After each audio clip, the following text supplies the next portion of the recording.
palavra do nosso Deus, livro de Apocalipse, capítulo 20, no versículo de número 15 a princípio, somente um versículo primeiro, nós vamos ler, e logo depois, na subsequência, outros endereços.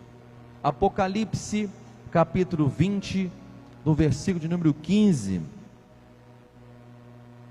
Você que nos honra com a sua presença, que Deus te abençoe, que Deus possa já estar te abençoando grandemente, em um culto tão convidativo a estar em casa, mas Deus nos trouxe aqui essa grande oportunidade e você abraçou a causa. Que Deus te abençoe grandemente. Apocalipse capítulo 20, versículo 15 diz assim: e aquele que não foi achado escrito no livro da vida foi lançado no lago de fogo. Eu vou repetir novamente. E aquele que não foi achado escrito no livro da vida foi lançado no lago de fogo. Você crê que esta é a palavra do nosso Deus? Crê mesmo? Então, desocupe as suas mãos, eleve ela aos céus e vamos aplaudir a palavra do nosso Deus. Para a palavra. Isso. Enquanto você está aplaudindo, glorifique a Deus, exalte ao Senhor, adore ao Senhor de todo o seu coração. Amém. Podemos assentar. Quero confessar aos irmãos que todas as vezes que eu tenho essa rica oportunidade, estou na eminência de trazer o recado de Deus para os nossos corações, eu confesso que gera dentro de cada um de nós pregadores um sentimento mútuo de muita responsabilidade, porque não podemos falar o que nós queremos e, pelo contrário, às vezes a palavra que temos que falar é aquela que talvez não é aquela que a outra pessoa queria ouvir. Mas quando penso nisso, eu lembro do sacerdote Eli. Antes de entrar no texto, deixa eu me falar isso com você. O sacerdote Eli, Deus parou de falar com ele porque ele não falava o que Deus mandava ele falar. Ele tinha um certo receio. E um dia Deus diz assim: sacerdote Eli, você honra os seus filhos mais do que a mim, e eu não falo mais com você. E Deus começa a falar com Samuel, e não falou mais com o sacerdote Eli. Então, gera em cada um de nós essa responsabilidade, porque entregar o recado de Deus não é sinal depois de satisfação. E eu quero dizer a você que quando nós lemos a palavra e ela vem de encontro aos nossos corações, quer dizer a você que essas letras sagradas, elas não voltam mais e também não caem no chão. E o endereço dela é exatamente para mudar a história de cada um. E nós temos um texto aqui muito forte. Nós temos aqui um versículo que fala sobre ser lançado no lago de fogo, que é a segunda morte. Depois de ir para o inferno, ainda tem o lago de fogo, que é a segunda morte, que um dia até Satanás e os seus próprios demônios serão lançados no lago de fogo. E lemos aqui um versículo em Apocalipse capítulo 20, no versículo 15, aonde está descrito da seguinte maneira: e aquele que não foi achado escrito no livro da vida será lançado no lago de fogo. E aí, irmãos, eu quero dizer a você neste momento que o assunto que eu vou falar aqui, ele é mais sério do que todos os outros que pode se falar. O assunto que vamos tratar aqui é de vida ou morte.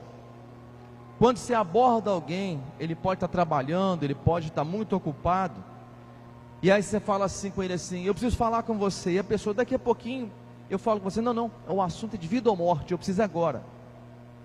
Então, o assunto que Deus tem para tratar com a igreja é também de vida ou morte, é também de extrema urgência. E a Bíblia descreve que existe um livro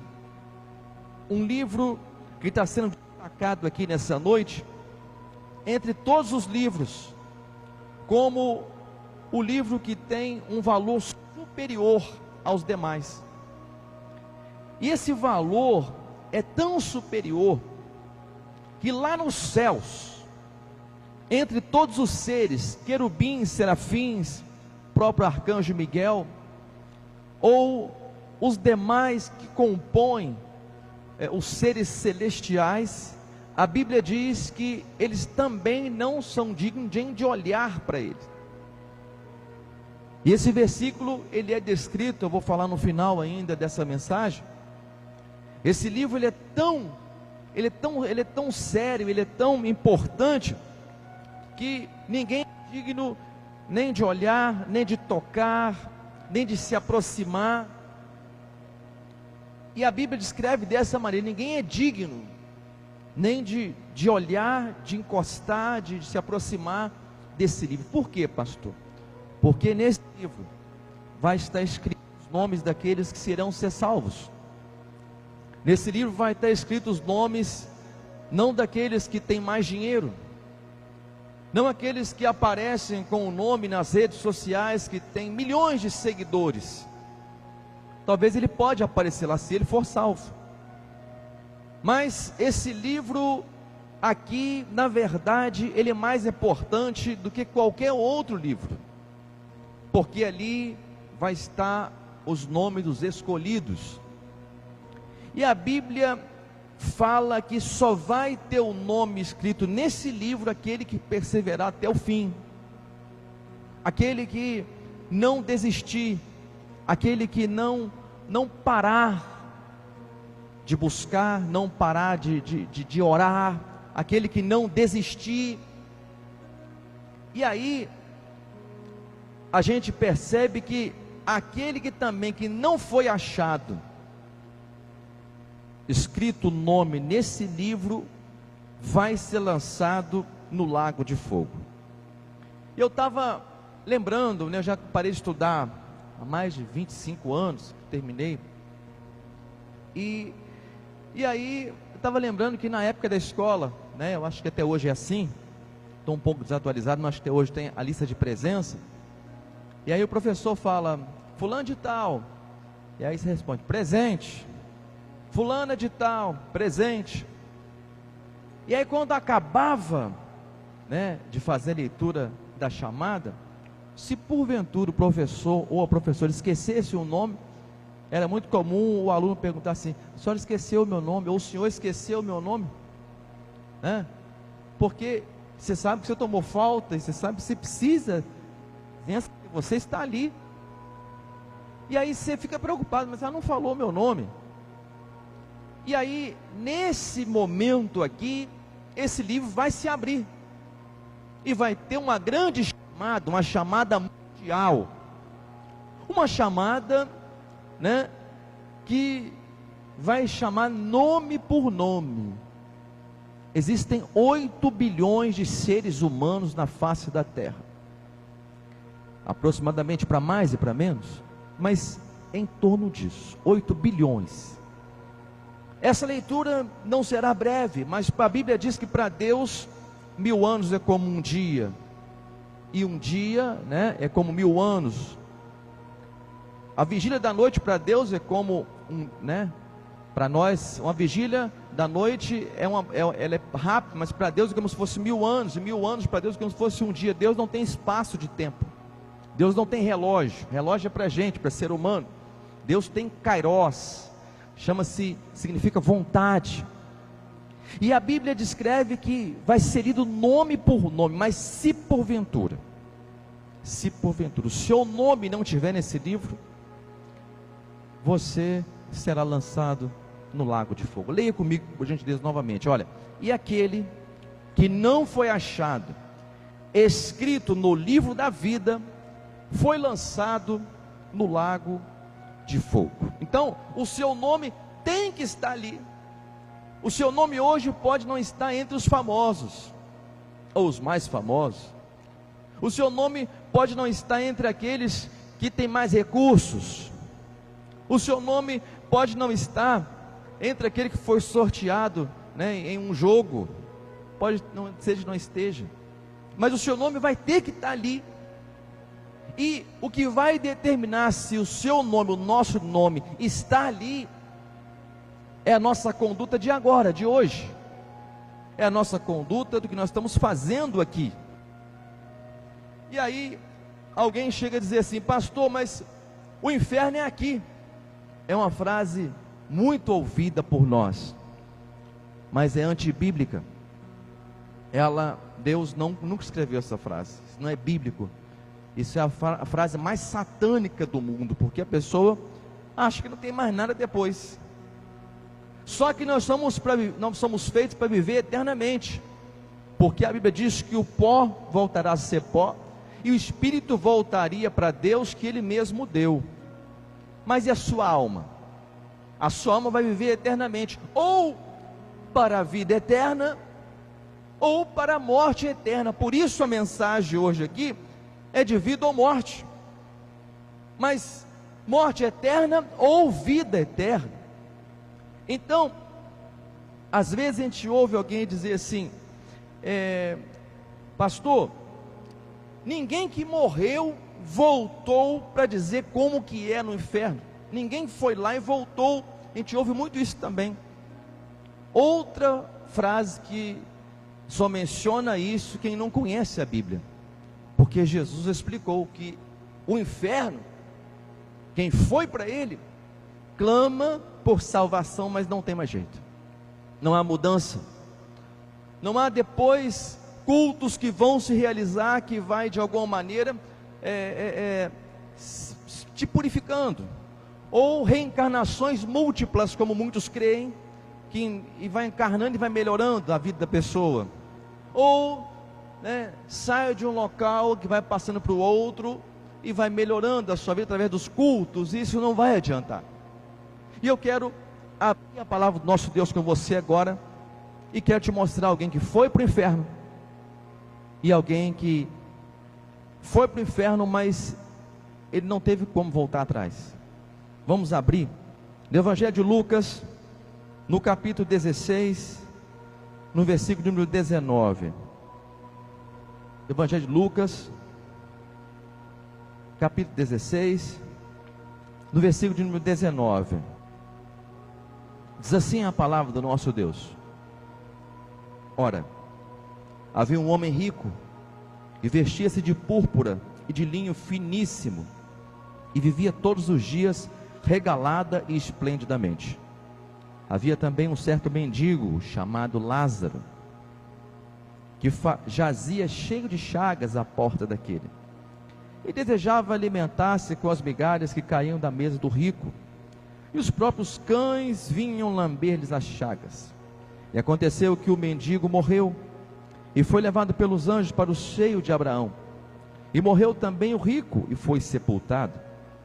E no Hades, ergueu os olhos, estando em tormentos, e viu ao longe Abraão e Lázaro no seu seio. E clamando disse: Abraão, meu pai, tem misericórdia de mim, e manda Lázaro que molhe na água a ponta do seu dedo, e me refresque a língua, porque estou atormentado nesta chama. Disse, porém, Abraão: filho, lembra-te de que recebeste os teus bens em tua vida, e Lázaro somente males, e agora este é consolado e tu é atormentado. Além disso, está posto um grande abismo entre nós e vós, de sorte que os que quisessem passar daqui para vós não poderiam, nem tampouco os de lá passar para cá. Disse-lhe ele: rogo-te, pois, ó pai, que o mandes à casa de meu pai, pois eu tenho 5 irmãos, para que lhe dê testemunho, a fim de que não venham também para este lugar de tormento. Disse-lhe Abraão: eles têm Moisés e os profetas, ouçam-nos. E disse ele: Não, Abraão, meu pai, mas se algum dos mortos fosse ter com eles, arrependeriam-se. Porém Abraão lhe disse: se não ouvem a Moisés e aos profetas, tampouco acreditarão se algum dos mortos ressuscite. Queridos, esta passagem, ela é chocante, porque faz cair por terra todo tipo de frases, de metas, de mentalidades que fazem menção de reencarnação, de ir e voltar, que fazem menção de que o inferno é aqui. Então, você viu aqui que havia dois protagonistas nessa história, principais. Um dava festa todo dia. Não é pecado ter dinheiro, não é pecado ser rico, em hipótese nenhuma. Pelo contrário, Deus quer que você seja próspero, porque Ele falou: eu vim para trazer vida e vida em abundância. Deus quer que você seja próspero. Mas a prosperidade, ela só é válida quando você reconhece que você é só o mordomo, que você é apenas um vaso, que Deus é o oleiro, e que o dinheiro que você tem, na verdade, ele está sendo emprestado para você, que você não é dono de nada, e Deus é dono de tudo. Você está entendendo? A riqueza só não é pecado quando o seu coração não está nela, quando você não é avarento, quando você continua preocupando com aqueles que também são oprimidos, quando você continua de alguma maneira sendo humilde, quando você não muda nada na casa de Deus. Você pode ser um grande empresário, mas chegou aqui e ser servo de Deus. Você pode ser dono de uma multinacional, mas chegou aqui, você você se coloca na posição de servo. Eu quero servir a Deus. Se é para lavar banheiro, vão lavar banheiro. Se é para buscar água, vão buscar água. Se é para molhar criança, vão molhar criança. Então, você não se julga superior a ninguém porque você tem dinheiro ou não. Então, dinheiro só não é pecado quando você não tem o coração. Mas esse homem aqui, diferente da situação dele, a Bíblia diz que ele dava uma festa todo dia de parar a cidade. Só que havia na porta dele alguém sofrido, alguém que desejava comer alguma coisa. A Bíblia não fala que deu nada, mas desejava comer. Você desejava comer porque ele não ganhava nada. E a Bíblia diz então que esse homem era sofrido demais. E esse homem era um mendigo chamado Lázaro. Não aquele que Jesus ressuscitou, é um outro Lázaro, porque Lázaro é muito comum naquele tempo, o nome Lázaro. Então a Bíblia diz que de uma hora para outra, os dois vieram a falecer.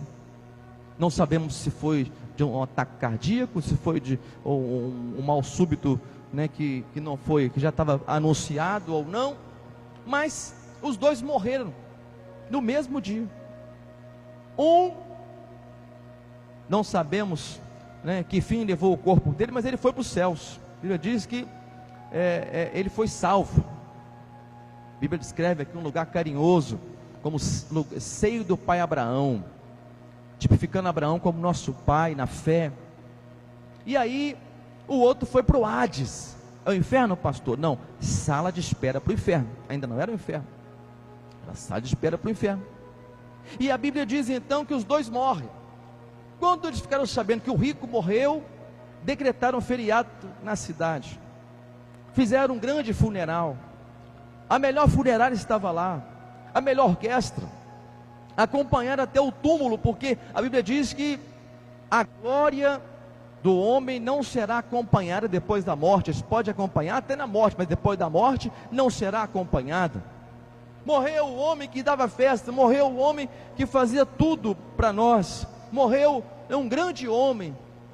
Mas aí esse homem desceu às profundezas, esse homem desceu para o Hades, sala de espera do inferno. E é interessante que quem foi salvo não via quem estava sofrendo, mas quem estava sofrendo via quem foi salvo. E ele olha, ergue os olhos e falou: eu conheço aquele cara ficava na porta da minha casa, aquele cara era um mendigo que quando eu passava eu tapava o nariz e entrava para dentro da minha casa, entrava, e esse cara eu conheço. E ele grita: ei! E ele diz, como aqui no texto, pai Abraão. É o símbolo que Jesus colocou aqui como o recepcionista do nosso pai na fé. Pai Abraão, Pai Abraão escuta e fala: fala, eu estou vendo esse homem aqui, eu conheço esse homem é o Lázaro, e eu queria te pedir um favor.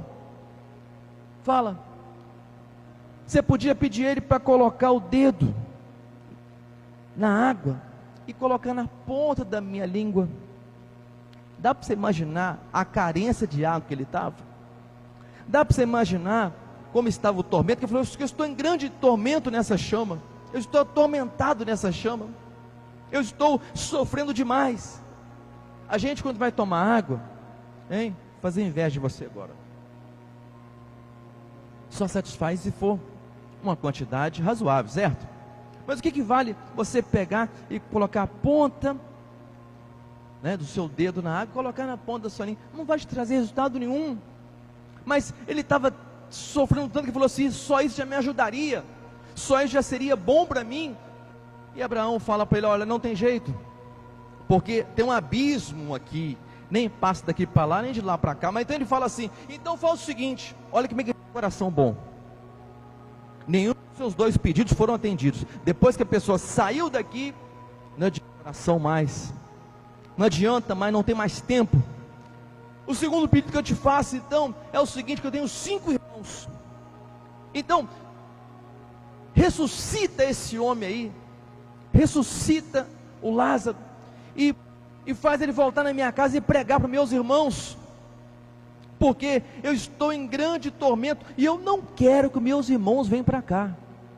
Se ele fosse tão ruim, veja bem, ele não se preocuparia com os irmãos dele. Ele diria assim: eu quero que tudo venha para cá, eu estou sofrendo muito.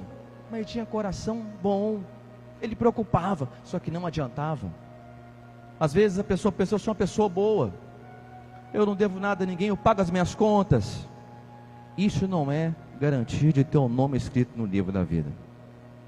Mas eu sou uma pessoa honesta, meu pai me ensinou a trabalhar e pagar todo mundo, eu sou uma pessoa boa. Isso não é passaporte para ir para os céus. Passaporte para os céus é mudança de vida. Enquanto você achar que pecado é coisa à toa, enquanto você achar que pecado, isso é mais ou menos, Deus vai perdoar tudo, está tudo muito bom, eu fico do jeito que eu quero, não tem nada a ver, não, todo mundo erra, está tudo muito bom, você não vai conseguir alcançar. 2 coisas podem acontecer, né? Ou você pode morrer de uma hora para outra, ou Jesus pode voltar, né, para buscar a igreja. Aliás, primeiro ele nem vai voltar, ele vai arrebatar a igreja, depois ele volta ao julgamento para separar os bodes das ovelhas. Mas por enquanto, o maior evento que está para acontecer é o arrebatamento. E aí não vai adiantar depois nenhum tipo de oração se você não subir com Jesus. Se você não estiver preparado, você tem que viver hoje a expectativa do arrebatamento. E esse mundo hoje está, de alguma maneira, está perdido, porque esse mundo não tem mais nada para oferecer.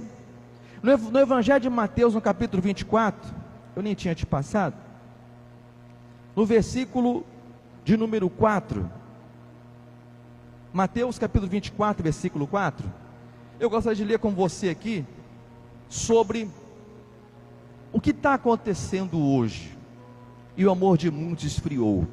Olha só, e aconteceu que, estando elas, não, Mateus 24, Mateus capítulo 20, é porque eu não tinha te passado esse, eu passei o outro, tem Mateus 20, Lucas também, mas esse é Mateus 24, 4. Se você quiser achar na sua Bíblia também aí, é bom que você desagarre essas folhinhas, que você passa um montão, passa um monte, está agarrado, né? Você fazer a folha fica fininha de novo, ela é fininha. Mateus capítulo 24, versículo 4, agora sim, diz assim a palavra do nosso Deus: e Jesus respondendo disse-lhes: acautelai-vos que ninguém vos engane, porque muitos virão em meu nome dizendo, eu sou o Cristo, e enganarão a muitos, e ouvireis de guerras e de rumores de guerras. Está acontecendo isso? Está ou não está? Guerra ou não está? País contra país, nação contra nação, olha lá. Não vos assusteis, porque é misto, é claro, né? que isso tudo aconteça, mas ainda não é o fim. Porquanto se levantará nação contra nação, reino contra reino, e haverá fomes. Está acontecendo fome? Em muitos lugares. Olha lá, pestes. Esses dias agora, gripe pegou muita gente. Agora há pouco acabamos de falar com alguns irmãos da igreja que estão gripados, mesmo, muito gripados. Olha lá, ouvireis fomes, pestes, terremotos em vários lugares. Mas todas essas coisas são o princípio das dores. Então, onde vos entregar para serdes atormentados, matar-vos-ão, sereis odiados de todas as gentes por causa do meu nome. Nesse tempo, muitos serão escandalizados, trair-se-ão uns aos outros, e se aborrecerão. Surgirão muitos falsos profetas, enganarão a muitos, e por se multiplicar a iniquidade, o amor de muitos se esfriará. Versículo 13: mas aquele que perseverar até o fim será salvo.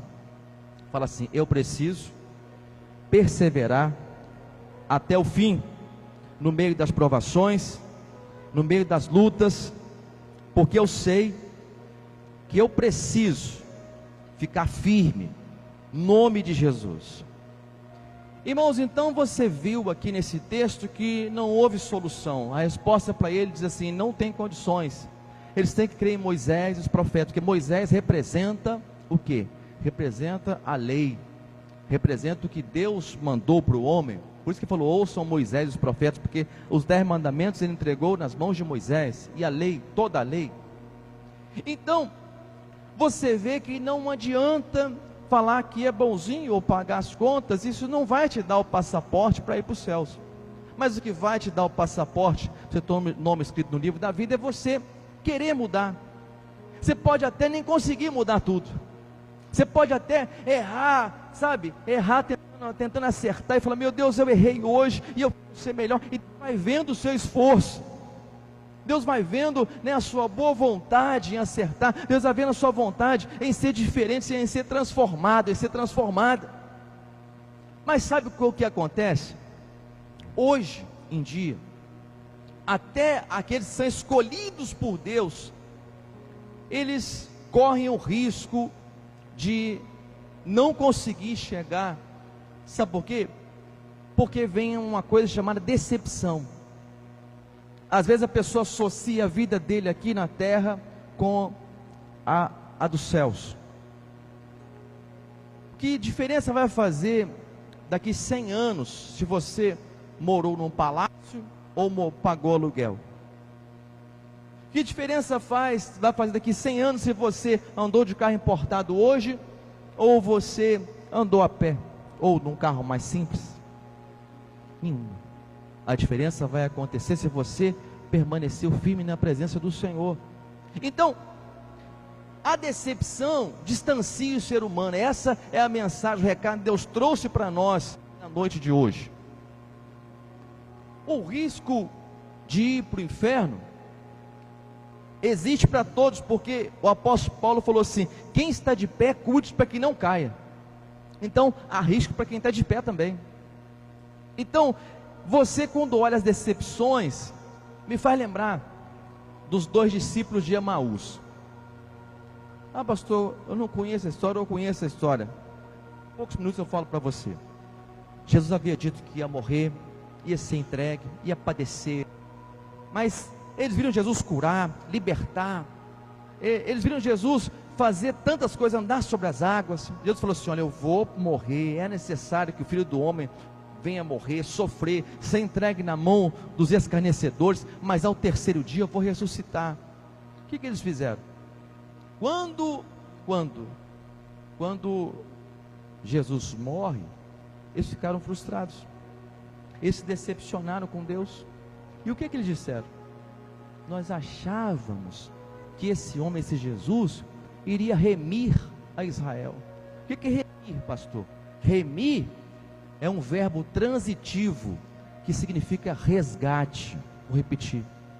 Eles disseram assim: nós achávamos que esse Jesus iria remir a Israel. Nós achávamos que Jesus iria resgatar Israel, mas eles não entenderam o plano da salvação. O que eles fizeram? Fizeram as malas e foram embora. Acabou o nosso projeto aqui. Jesus morreu, acabou. Mas na verdade estava começando o ministério deles. Eles se decepcionaram com Deus. E esta é a grande questão. Porque às vezes alguém está enfrentando um problema no casamento e se decepciona com Deus. Aí é um risco Jesus voltar e não está preparado. Veio a crise financeira, ele põe na conta de Deus. Deus também é culpado. Por que Deus permitiu que eu passasse isso? Será que Deus não está vendo que eu estou sofrendo tanto? Será que Deus não me ama nada? Por que Ele está permitindo que eu enfrente um problema tão grave na minha família? Com meu esposo, minha esposa, meu filho, minha filha, meu pai, minha mãe. Será que Deus não me ama? Ele abençoa todo mundo e não abençoa eu. Pensamentos que fazem alguém, de alguma maneira, não estar preparado para subir com Jesus. Nem se morrer e nem se Jesus buscar a igreja, arrebatar a igreja. Porque a insatisfação faz com que a pessoa fique frustrada. Porque todos nós passamos frustrações aqui nessa terra. Jesus avisou e falou assim: no mundo 3 aflições, mas tem de bom ânimo. E às vezes o que falta é o bom ânimo. Sabe por quê? Porque nenhum dos planos do Senhor serão frustrados. Deus não erra. Deus já sabia, e até que Ele fala assim: olha, não virá aprovação maior que você possa suportar, junto com a aprovação virá o escape. Então, a verdade é que não tem nada que possa tirar uma pessoa da presença de Deus. Você pode se decepcionar com muitas coisas, ou com muitas pessoas à sua volta. Quanto mais perto, maior é a chance de você se decepcionar. Mas, mesmo assim, você não pode se decepcionar com Deus. Talvez você não parou para pensar, mas existem níveis de decepções. Você para no posto para abastecer, vou te dar um exemplo. Para no posto para abastecer, e aí você pede para colocar R$100 de gasolina, mas você não fica olhando. Você vai resolver umas coisas, frente você coloca 98, 97, ele não está vendo mesmo? Mas naquele dia você resolve conferir. E aí você chega, está faltando R$2, R$3, e é perigoso uma pessoa, ele falar tanta coisa, para uma pessoa que ele nunca viu e errou com ele uma vez só. Uma pessoa errou com você uma vez, você nunca viu a pessoa. Então, o seu nível de decepção é um. Mas se você tem um empregado, 20 anos seu empregado, seu ajudante, você entrega tudo na mão dele, cartões, cheques, tudo. E depois de 20 anos você descobre que ele está te roubando. A decepção é nível o quê? Nível máximo. Nível 1, para o frentista que te furtou R$2, R$3. Mas nível máximo para quem te furtou 20 anos.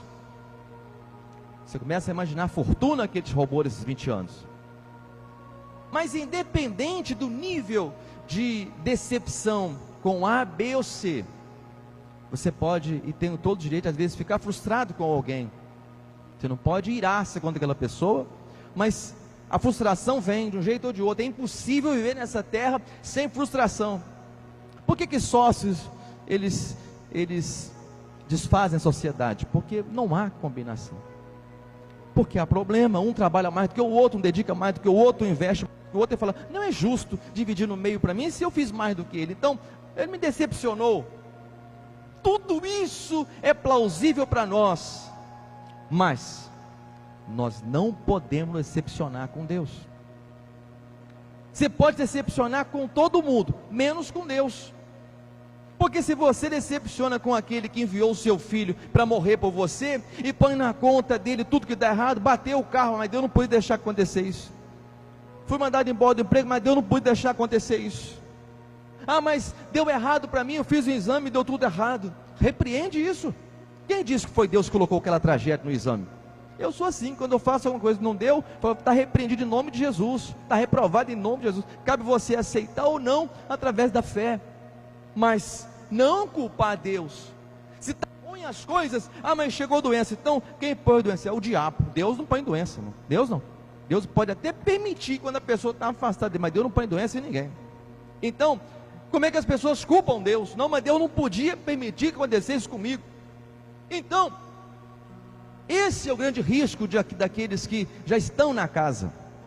Lá fora, aqueles que já são condenados, não estão com o nome no livro da vida, é porque não conhece. E a Bíblia diz que assim, o meu povo foi destruído porque faltou conhecimento. Mas aqueles que conhecem, eles perdem porque reclamam, porque murmuram. Deus não aguenta murmurador. Deus tira o povo de Israel, faz tudo quanto é milagre que se pode pensar, abre o mar vermelho, manda tudo quanto é tipo de praga nos egípcios, faz tudo, mas quando põe lá no deserto, começou a reclamar, ele falou, nenhum de vocês vai entrar na terra prometida, a não ser Josué e Caleb, e os de 20 anos para baixo, eu não aguento vocês, e fez proposta, Moisés, se você quiser eu acabo com todo mundo, e faço uma descendência de você, porque eu não aguento mais esse povo, eu não aguento mais, nem Deus aguenta a murmuração, ninguém aguenta. Então, quando nós estamos decepcionados, como é o caso dos 2 discípulos de Emaús, eles ficaram frustrados, porque às vezes a pessoa se converte, vem para a igreja e fala assim, eu achava que Deus ia fazer assim na minha vida de uma vez só, eu achava que Deus ia resolver tudo, me falaram que Ele faz isso, faz aquilo outro, e às vezes você começa, de alguma maneira a fazer essa oração, você entra nessa pilha, de fazer a oração, essa oração de confrontar Deus, de apelar com Deus, o Senhor não está vendo o que eu estou passando, e às vezes culpamos, a pessoa culpa a Deus, na verdade tem que culpar o diabo, e aí você começa a perceber, que você não pode decidir a sua vida, os seus projetos, na hora da decepção, você não pode decidir a sua vida de qualquer maneira, porque na hora da decepção você perde a capacidade de decidir. Na hora da decepção você acha que você não é amado. Na hora dessa decepção você não consegue enxergar o futuro. Na hora dessa decepção você não consegue enxergar que você é importante, que Deus tem um plano na sua vida. Na hora dessa decepção você não consegue encontrar amigos. Você acha que todo mundo é seu inimigo. E aí, o seu rendimento cai na obra de Deus. Alguém diz, eu vou entregar o cargo. Pastor, tem muito problema que eu estou passando, eu vou entregar meu cargo. E aí começa o declínio. Pastor, eu não consigo mais dedicar o tempo que eu dedicava em oração. Vai caindo, declínio. Então ninguém começa, de uma hora para outra, ter o passaporte para ir para o inferno ou ir para os céus. Os dois têm que desenvolver. Por isso que a Bíblia diz assim, desenvolvei a vossa salvação. Você vê que uma pessoa, ninguém começa assaltando um banco, ele começa roubando uma coisa na feira, depois uma bicicleta, depois uma moto, depois um carro, depois um banco. Ele vai passando de níveis. E na fé também é assim. O nível de depressão na fé é quando a pessoa ela começa a se decepcionar com Deus. Não tem jeito, Deus não vai aceitar. E aquele que não foi achado no livro da vida será lançado no lago de fogo. Eu pergunto a você, Deus está te perguntando, como está a sua vida hoje? Porque Jesus, Ele morre para nos salvar. E o que Jesus fez então com aqueles 2 discípulos? Jesus foi atrás deles. Jesus foi atrás deles. E Jesus começa a caminhar lado a lado com ele no 3º dia. E Jesus perguntou, para onde vocês estão indo? Nós estamos indo para Emaús, posso ir com vocês até na frente? Pode, foram caminhando e andando o dia todo. E aí eles disseram assim, Jesus perguntou, vocês estão indo para onde? Você não sabe o que aconteceu? Por que vocês estão tristes assim? Você não sabe o que aconteceu? Jesus morreu, é a nossa esperança, nós achávamos que Ele ia remir Israel, achávamos que ia resolver o problema, achávamos que Ele ia resolver tudo. Mas aí Jesus não falou nada, mas Jesus está indo com eles. Chegou lá na esquina, para ir embora mesmo, tinha uma esquina, eles deveriam decidir para onde ir, e aí eles falaram assim, vamos entrar aqui para Emaús, e aí Jesus fez que ia mais à frente. Jesus também sabe conversar, sabe trabalhar, e eles disseram, não, fica conosco, fica com a gente, que essa de manhã você vai, fica com a gente. E Jesus entra com eles na casa, e aí quando eles vão comer, não sabemos se é de manhã ou se é de noite, Jesus pega o pão, levanta, parte da graça, aí eles abrem os olhos, Eles não sabiam que era Jesus. Eles só conheceram que era ele no partir do pão. E quando a gente conhece a fé do irmão no partir do pão, nós estamos na Santa Ceia. Santa Ceia do Senhor, não é do pastor, não é dos diáconos, não é dos obreiros, é na Santa Ceia. Por isso é na Santa Ceia que nós precisamos colocar a nossa vida em dia, no altar, porque é no partir do pão. Jesus não quis ser lembrado, por nenhum dos seus feitos, nenhum dos seus milagres, não canso de dizer isso. Ele não quis ser lembrado por aqueles cegos que ele deu vista, por aqueles surdos que ele fez ouvir, pelos mudos que ele fez falar, pelos paralíticos que ele fez andar. Ele não quis nenhum tipo de acréscimo, nem que mencionasse nisso mais. Até porque ele falava assim, quando ele curava alguém: não conte a ninguém, porque havia uma perseguição em cima dele. Ele continuava fazendo, ele não fazia questão nenhuma. Mas aí quanto mais falava, ele proibia de falar para não contar, mais eles contavam. E a gente conta, porque interessa a gente falar de cura, falar de dar vista, falar de andar, falar de enxergar, falar de tudo. Isso interessa, a gente fala: vem que Jesus cura, liberta. A gente fala mesmo, porque interessa as pessoas. É ou não é verdade? Sim. Mas ele falou para não falar. Ele falou: mas fazer isto aqui em memória de mim.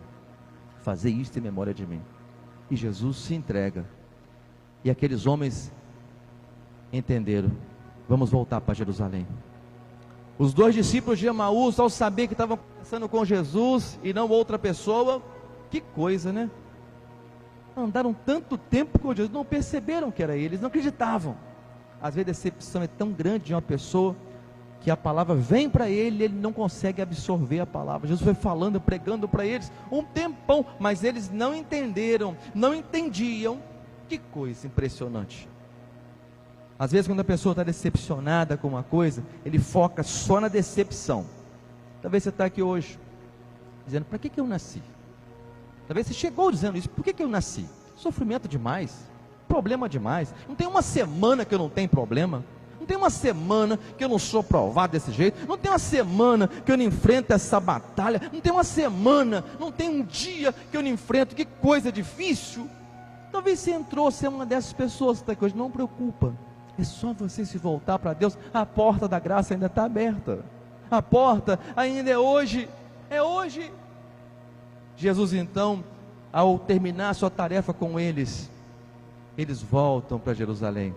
E lá eles são revestidos de poder. Jerusalém simboliza a igreja. Você não pode sair da igreja por nada. Você não pode, decepcionado com alguma coisa, sair ou pensar: não, eu fiquei decepcionado. Todo mundo pode se decepcionar com qualquer pessoa. Com qualquer pessoa. Mas o sair piora. O sair te leva para outro caminho. Foi o que estava acontecendo com os 2 discípulos de Emaús. Eram discípulos, eram homens de Deus. Haviam sido testemunhas oculares do que Jesus havia feito, mas na hora da decepção eles estavam indo embora. Ei, em nome de Jesus, não saia da casa do Pai, não saia de Jerusalém, porque é aqui que havia poder para você receber, para você conseguir vencer os problemas, as dificuldades, as provações. E eles voltam para Jerusalém, e dias depois Jesus sobe aos céus. E a Bíblia diz que ele fala assim, antes de subir, fala assim: não saia de Jerusalém até que do alto sejais revestidos de poder, e ser-me-eis minhas testemunhas, tanto em Jerusalém, Samaria e até os confins da terra.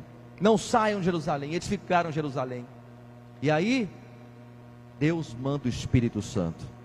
Se você não sair da igreja, você não ficar firme com Deus, Deus vai te abençoar. E aí Jesus morre. E quando ele morre, ele está sendo aguardado nos céus. O que ele ia fazer nos céus? Ele ia abrir o livro que ninguém era digno de abrir. E vou te mostrar agora que é a chegada dele nos céus. Já viu a chegada dele nos céus? Ele morre, ressuscita, deixa instruções depois de ressuscitado. E na sua ascensão ele fala mais uma vez: ficai aqui, ficai em Jerusalém. E aí ele vai. E aí a chegada dele nos céus, eu vou te mostrar agora aqui. Do livro que ninguém é digno de abrir, o livro que ninguém é digno nem de olhar para ele, Jesus chega lá nos céus. Vamos ver? É a coisa mais linda você prestar atenção nisso agora. Apocalipse, capítulo 5, A Bíblia toda se encaixa, irmão. A Bíblia toda, o Evangelho é lindo. Apocalipse capítulo 5, versículo 9. Olha só, veja só o início da mensagem. Quando eu digo um livro que ninguém é digno de olhar, tocar, nenhum querubim, nenhum serafim, nada, nenhum ser celestial era digno nem de olhar para esse livro, nem os seres celestiais, quem dirá os seres humanos, porque era o livro da vida. Mas Jesus, ao morrer, ressuscitar e subir aos céus, ele está sendo aguardado lá. Veja só, Apocalipse capítulo 5, versículo 9. E cantavam um cântico, um novo cântico, dizendo: digno és de tomar o livro, para Jesus, hein? E de abrir os seus selos, porque foste morto, e com o teu sangue compraste para Deus homens de toda tribo, e língua, e povo, e nação, e para o nosso Deus os fizestes reis e sacerdotes, e eles reinarão sobre a terra. Oh, aleluia! Jesus chegando nos céus, eis aquele que é digno, eis aquele, chegou aquele, ninguém podia nem olhar para o livro. Se você ler o texto e o contexto, o tempo está em cima da hora aqui. João chorava muito, ele fala que quem escreveu o Apocalipse foi um homem de Deus chamado João, na ilha de Patmos. E aí Deus falou: sobe aqui, João. Ele não sabe se foi no corpo, se foi em espírito. Deus mostra pelas revelações futuras. E aí então João escreve isso aqui, inspirado por Deus. E aí Deus revela para ele, dizendo assim, ele mesmo dizendo nas suas palavras: e eu chorava muito, porque ninguém era digno de abrir esse livro, ninguém, nem de olhar para ele.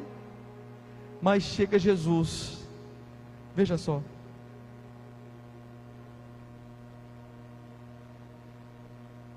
vamos ler o versículo 1, só para você entender aqui. Apocalipse capítulo 5, versículo 1. Olha o que João está falando, olha. E vi na destra do que estava sentado sobre o trono um livro escrito por dentro e por fora, selado como ele com 7 selos. E vi um anjo forte bradando com grande voz: quem é digno de abrir o livro e desatar os seus selos? Ninguém no céu, nem na terra, nem debaixo da terra podia abrir o livro, nem olhar para ele. E eu chorava muito, porque ninguém fora achado digno de abrir o livro, nem o de ler, nem de olhar para ele. E disse-me um dos seus anciãos: não choreis, eis aqui o leão da tribo de Judá, a raiz de Davi, que venceu para abrir o livro e desatar os seus 7 selos. E olhei, e eis que estava no meio do trono dos quatro animais viventes, e entre os anciãos um cordeiro, como havendo sido morto, tinha 7 pontas e 7 olhos, que são os 7 Espíritos de Deus enviados a toda a terra. E veio e tomou o livro da destra do que estava sentado no trono, e havendo tomado o livro, os 4 animais e os 24 anciões prostraram-se diante do cordeiro, tendo todos eles harpas e salvas de ouro cheias de incenso, que são as orações dos santos. Para onde vai a sua oração? Olha lá. E havendo tomado o livro, os 4 animais e os 24 anciões prostraram-se diante do cordeiro, tendo todos eles harpas e salvas. O que é salva? É igual esse, a gente recebe oferta aqui, que você coloca oferta lá, chama salva. Tendo salvas de ouro cheias de incenso, que são as orações dos santos. Quando você ora, para onde vai a sua oração? Dá um grito de glória aí, igreja. Então vamos lá, versículo de número 9. E cantava um cântico novo, dizendo: digno és de tomar o livro e de abrir os seus selos, porque foste morto, e com teu sangue compraste para Deus homens de toda tribo, língua e povo e nação, e para o nosso Deus os fizestes reis e sacerdotes, e eles reinarão sobre a terra. Ei, queridos, Jesus morre e ele sobe como um cordeiro. Não foi morto como um cordeiro? Como ovelha muda foi levado ao matadouro sem reclamar, não é ele? E ele chega lá, ninguém era digno de abrir o livro, só Jesus. só ele, lá está, teria que estar o seu nome. O livro que ninguém era digno nem de olhar para ele. Jesus falou, chegou, não chora não, João. Ele chorava muito, porque ele presencia isso no Espírito, e ele diz assim, e eu chorava muito, porque ninguém é digno de abrir o livro, nem de olhar para ele. Ele falou, mas não chora não, João, porque chegou aqui o leão da tribo de Judá, a raiz de Davi, chegou aqui, e ele hoje falou assim, fazer isto em memória de mim. Nós estamos aqui na Santa Ceia do Senhor, para você, todas as vezes que você participa, você está anunciando a morte dele até que ele venha. Eu gostaria que você colocasse sobre os seus pés, eu gostaria que você fechasse os seus olhos, eu gostaria que você colocasse as duas mãos na altura do seu coração e pensasse como está a sua vida, que você olhasse como está você, que você olhasse como está a sua vida, o seu interior. Quem está sendo você? Você está pronto? Se ele te levar hoje, você está pronto? Você está pronta? Olha, você pode estar cheio de luta, provação, problema, dificuldade, mas tem um negócio: jamais, jamais se decepciona com Deus.